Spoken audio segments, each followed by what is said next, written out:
بسم اللہ الرحمن الرحیم وقل جاء الحق وزهق الباطل ان الباطل كان زهوقا نحمده ونصلي ونسلم على رسوله الكريم اما بعد فاعوذ باللہ من الشیطان الرجیم بسم اللہ الرحمن الرحیم۔ محترم و مکرم ناظرین و سامعین، السلام علیکم۔ امید ہے کہ آپ سب خیریت سے ہوں گے۔ ناظرین، آج کی یہ نشست جو ہے یہ جادو کے موضوع پر اس قسط وار سلسلے کی آخری کڑی ہے، جس میں ہم جادو سے حفاظت کے لیے قرآن و حدیث کی روشنی میں چند آیات اور مسنون دعاؤں کو جانیں گے۔ لیکن اس سے پہلے کہ ہم یہ بات کریں،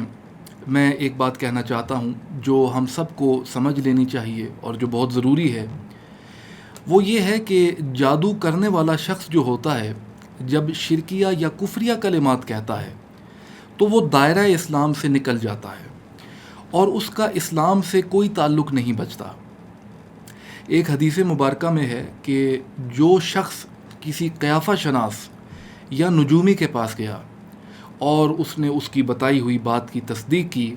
تو اس نے محمد صلی اللہ علیہ وسلم پر نازل کی گئی شریعت سے کفر کیا۔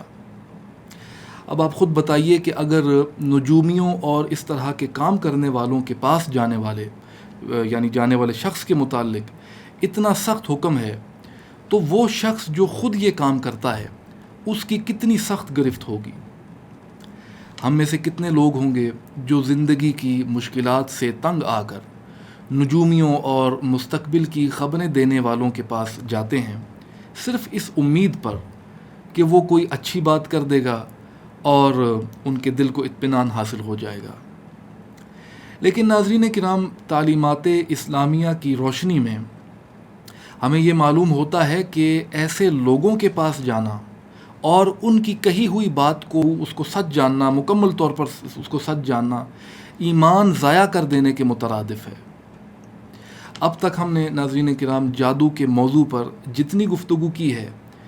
اس سے ہمیں ایک یہ بات بھی معلوم ہوتی ہے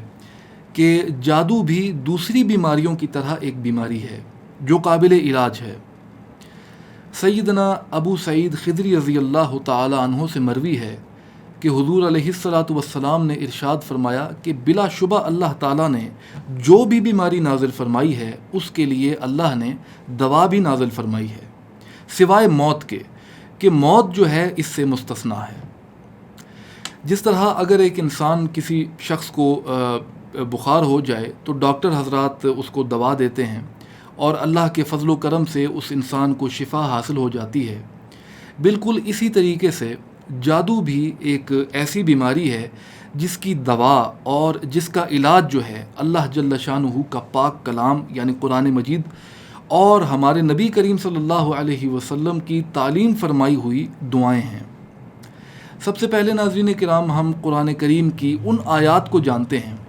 جو جادو کے اثر کو زائل کرنے کے لیے تلاوت کی جاتی ہیں۔ جادو کے اثر کو ختم کرنے کے لیے سب سے بہترین چیز قرآن کریم کی آخری دونوں صورتیں ہیں، یعنی سورۃ الفلق اور سورۃ الناس۔ ان صورتوں کا شان نزول بھی وہ واقعہ ہے جب حضور علیہ الصلاۃ والسلام پر جادو کا اثر ہوا تھا۔ اس وقت اللہ رب کریم نے یہ دونوں صورتیں اس جادو کے اثر کو زائل کرنے کے لیے اتاری تھیں۔ ان دونوں صورتوں کی عظمت کا اندازہ آپ اس حدیث مبارکہ سے بھی بخوبی لگا سکتے ہیں، جس کو امام مسلم رحمۃ اللہ علیہ کے ساتھ ساتھ امام ترمذی، امام نسائی اور امام احمد ابن حنبل علیہم الرحمہ نے بھی روایت فرمایا ہے۔ حضور علیہ الصلاۃ والسلام نے اپنے ایک صحابی جن کا نام عقبہ بن عامر تھا فرمایا کہ کیا تمہیں خبر ہے کہ اللہ تعالیٰ نے آج رات مجھ پر ایسی آیات نازل فرمائی ہیں جن کی مثال پہلے نہیں آئی؟ اور آپ نے فرمایا کہ یہ آیات قل اعوذ برب الفلق اور قل اعوذ برب الناس ہیں۔ حضور علیہ الصلاۃ والسلام کا یہ معمول تھا کہ ہر رات آرام کرنے سے پہلے آخری تینوں کل یعنی سورۃ الاخلاص، سورۃ الفلق اور سورۃ الناس پڑھتے اور اپنے ہاتھوں پر دم فرما کر اپنے سارے جسم مبارک پر انہیں پھیر لیتے۔ اس کے بعد ناظرین، قرآن کریم کے تیسرے پارے میں موجود آیت الکرسی ایسی عظمتوں والی آیت مبارکہ ہے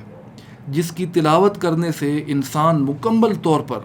جن و انس کے شر سے اللہ تعالیٰ کی پناہ میں آ جاتا ہے، محفوظ ہو جاتا ہے۔ حضور علیہ الصلاۃ والسلام کا فرمان مبارک ہے کہ قرآن کی سب سے عظیم آیت جو ہے، عظیم الشان آیت الکرسی ہے، اور آپ نے مزید فرمایا کہ جو شخص ہر نماز کے بعد آیت الکرسی پڑھتا ہے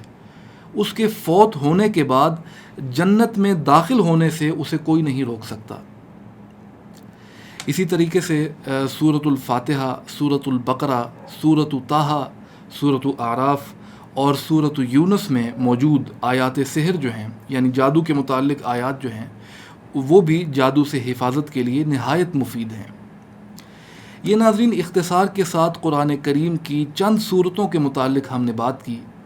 مگر ہمیں یہ بات بھی یاد رکھنی چاہیے کہ اللہ تعالیٰ کا پاک کلام مکمل طور پر شفا ہے،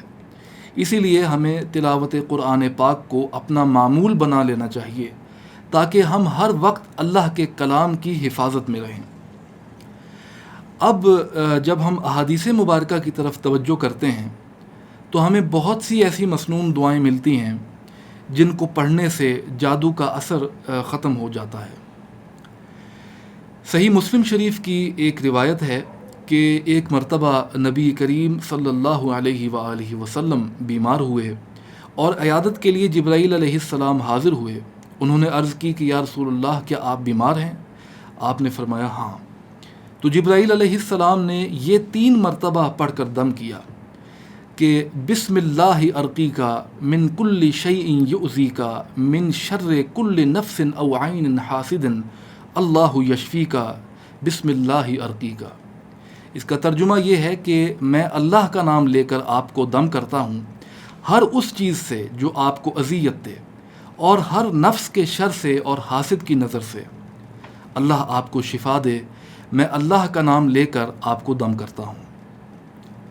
حضرت عبداللہ ابن عباس رضی اللہ تعالی عنہ سے مروی ہے کہ حضور علیہ الصلاۃ والسلام نے فرمایا کہ جس کسی نے مریض کی عیادت کی اور اس کے پاس بیٹھ کر یہ دعا کی اور یہ کہا کہ اسأل اللہ العظیم رب العرش العظیم ان یشفیک، تو اللہ تعالیٰ جو ہے اس مرض کو دور فرما دیتا ہے